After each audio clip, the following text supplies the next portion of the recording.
Aynı zarfa koyuyorsun, kalem var, şey de var. Burada var değil mi? Evet.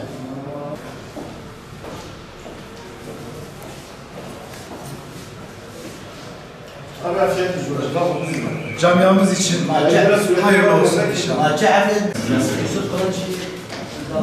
Hayır, sıra değil. Tamam.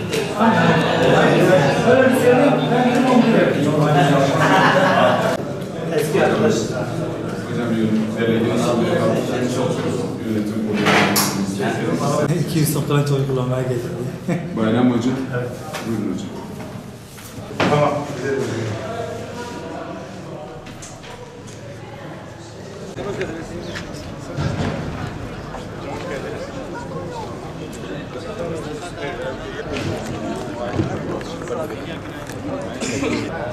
Abi ben göbeğimi çekmişim, merak etme.